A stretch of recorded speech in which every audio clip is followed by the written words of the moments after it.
నమస్కారం బీఆర్కే భక్తి ప్రేక్షకులందరికీ స్వాగతం. నేను మానస. ఈ రోజు మనతో పాటు ఉన్నారు ప్రముఖ ఆధ్యాత్మికవేత్త, ప్రముఖ జ్యోతిష్య పండితులు దేవులపల్లి బాలచందర్ శర్మ గారు ఉన్నారు. గురుగారిని అడిగి మనకున్న సందేహాలను నివృత్తి చేసుకుందాం. నమస్కారం గురుగారు. గురుగారు, మనం ఇంట్లో దీపం వెలిగించినప్పుడు అది ఎక్కువసేపు వెలిగితే శుభమా అశుభమా? శ్రీమాత్రే నమః. శ్రీ గురుభ్యో నమః. భూదీపదేవీ రూపాస్త్వాం కర్మసాక్షిం విజ్ఞకృత్ యావత్ పూజాం కరిష్యామి తావత్ సుస్థిరో భవః. సాధ్యం త్రివర్తి సంయుక్తాం వహ్నినాయోజితం ప్రియం గృహానవరదం శుభం త్రైలోక్యం తివిరానం. దీపారాధన చేయడం వలన విశేషమైనటువంటి శక్తి, విశేషమైనటువంటి ఆరా పెరుగుతుంది. దీపారాధన చేసిన తర్వాతకి దీపాన్ని చూస్తే, కంటిన్యూగా నిమిషన్నర పాటు చూస్తే ఐసైట్ ప్రాబ్లమ్స్ తగ్గుతాయి. అలా దీపారాధన వల్ల చాలా లాభాలు ఉన్నాయి. దీపారాధన ఇంట్లో ఎంతసేపు వెలిగితే అంత శుభం. కొంతమంది ఏం చేస్తారంటే, మా ఇంట్లో దీపం చాలాసేపు వెలగాలని చెప్పి చాలా చిన్న ఒత్తి వెలిగిస్తారు, ఎందుకంటే ఎక్కువసేపు వెలగాలి కదా అని. అది తొందరగా కొండెక్కిపోతుంది. కాబట్టి సాధారణంగా మనం దీపారాధన వెలిగించేటప్పుడు కొంచెం పిసినారితనం చేయకుండా దీపాన్ని వెలిగించాలి. కొంతమంది ఇంతే నూనె పోస్తారు, మళ్ళా తర్వాతకి ఆటో ఇటో అంటుకుంటుందండి ఎందుకు అని చాలామంది అంటూ ఉంటారు.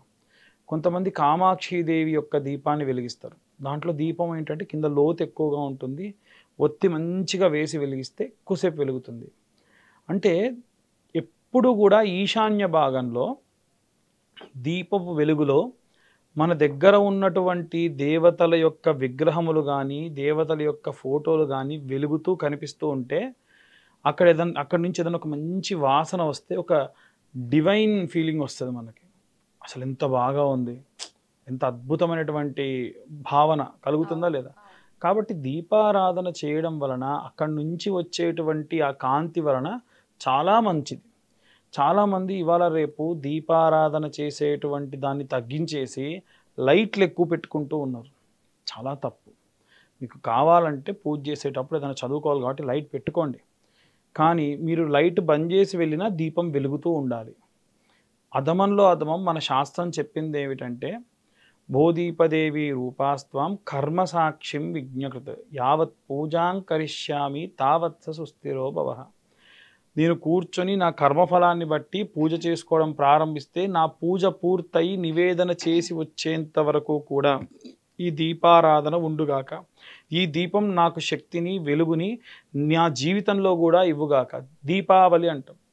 దీపావళి మనకు పెద్ద పండుగ. అసలు దీపావళి ఏంటంటే మన మనసులో దీపం వెలగాలి. ప్రతినిత్యము అదే, ప్రతినిత్యం దీపావళి. ఆ వెలిగేటువంటి దీపం మనలో జ్ఞానజ్యోతిని వెలిగించాలి. కాబట్టి అధమంలో అధమం 6 గంటల పాటు లేదా 5 గంటల పాటు దీపం ఉండడం చాలా మంచిది. లేదా మనం పూజ చేసుకొని నివేదన చేసే వరకన్నా ఉండాలి. మనం వెలిగించిన అరగంటకి దీపం కొండెక్కింది అనుకోండి, అంత పిసినార్తనం చేస్తే అంత మంచిది కాదు. దీపం ఉంటే చాలా చాలా మంచిది. గురుగారు, అసలు దీపారాధన ఎలా చేయాలి, ఏ నూనెతో చేస్తే మంచిది గురుగారు? అలాగే వత్తులు అంటే 2 వత్తులు వేయాలా, 3 వత్తులు వేయాలా అని చాలా మంది డౌట్ ఉంటుంది. అసలు ఎన్ని వత్తులు వేస్తే మంచి జరుగుతుంది? దీపారాధన చేసే దానిలో విద్యార్థులు కనుక దీపారాధన చేస్తే ఆవు నెయ్యితోని చిన్న దీపం పెట్టుకొని ఆ యొక్క దీపాన్ని మన యొక్క తూర్పు భాగంలో అయితే తూర్పు, లేకుంటే పడమర భాగంలో ఉండేట్టుగానే ఉండాలి. ఎప్పుడు దీపారాధన చేసినా ఒక 3 ఒత్తులతో దీపారాధన చేయాలి. సాధ్యం త్రివర్తి సంయుక్తం బ్రహ్మ విష్ణు మహేశ్వర్ల కలయిక ఒత్తి పెడితే దీపాలు కూడా 3 ఒత్తులు పెట్టాలి. అలా వెలిగించినటువంటి దీపం జ్ఞానజ్యోతి అని అంటూ ఉంటారు. ఒక దీపం వెలగాలి అంటే 3 ఒత్తులు ఉండాలి. మూడు దీపాలుగా వెలిగితే చాలా మంచిది. అందుకనే కామాక్షి దీపం ఒకటి పెట్టుకొని ఇంకొక 2 దీపాలు అటు ఇటు పెట్టుకుంటారు. ప్రతి దాంట్లో కూడా 3 ఒత్తులు వేసుకొని ఉంటారు. చాలా మంచిది. అయితే విద్యార్థులు అయితే ఆవు నెయ్యితో ఎందుకు దీపం పెట్టాలి అని అంటే ఐసైట్ని తగ్గిస్తుంది, చదివినటువంటిది గుర్తుంటుంది. అది కూడా మన పిల్లల యొక్క కంటి చూపుకి ఈక్వల్గా ఉండేటువంటి చోట ఆ దీపాన్ని వెలిగించి నిత్యం 1 నిమిషన్నర పాటు దీపాన్ని చూస్తే మంచిది. ఇంట్లో ఉన్న ఆడవాళ్ళు అయితే వీలైనంత వరకు నువ్వుల నూనె, కొబ్బరి నూనె, సంపెంగ నూనె, ఆముదము, విప్ప నూనె, ఇలా 8 రకాలైనటువంటి నూనెలు ఉంటాయి. ఆ నూనెలన్నింటినీ కూడా కలిపి పెట్టుకొని నిత్యం ఆ నూనెతో దీపారాధన చేయడం వలన విశేషమైనటువంటి ప్రతిఫలం వస్తుంది.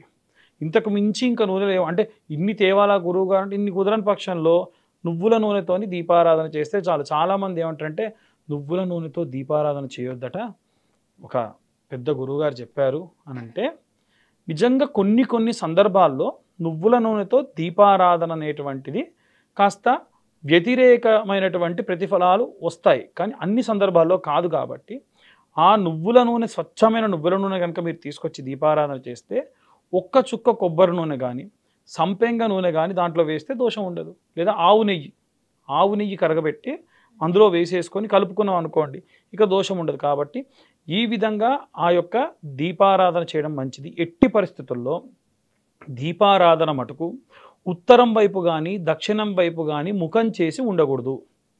అంటే మేము 5 ఒత్తులు పెడతామండి, మరి అన్ని దిక్కులు ఉంటుంది కదా అంటారు మళ్ళీ ఇంకొకళ్ళు. అలా అయితే ఏం కాదు.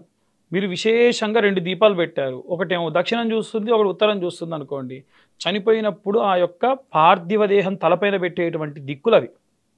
శుభకార్యాలకి, మంచి కార్యక్రమాలకి ఖచ్చితంగా దీపం అనేటువంటిది పెడితే తూర్పు లేదా పడమర మాత్రమే చూడాలి తప్ప ఉత్తర దక్షిణాలు చూడకూడదు. ఇది ఖచ్చితమైనటువంటి నియమం. ఇంకొకటి, మనం దీపారాధన చేసేటప్పుడు ఆ దీపానికి పసుపు కుంకుమ పెట్టాలి. అదే నేను ఇందాక చెప్పినట్టుగా ఎక్కడైతే ఉత్తర దక్షిణాలు పెడతారో అక్కడ మనం పసుపు కుంకుమలు పెట్టాలి. కార్యక్రమం కాదు. కాబట్టి ఎప్పుడైతే దీపం దగ్గర పసుపు కుంకుమ పెడతామో మనం చేసేటువంటి ఆ కార్యక్రమం మళ్ళీ జరుగుగాక, మంగళం తత్సత్ అని. అదే కనుక అక్కడ పెడితే అక్కడ మళ్ళీ జరుగుతాయి. కాబట్టి అక్కడ పసుపు కుంకుమలు దీపానికి పెట్టకూడదు, ఇక్కడ మాత్రం పసుపు కుంకుమలు దీపానికి ఖచ్చితంగా పెట్టి దీపారాధన అనేటువంటిది చేయాలి.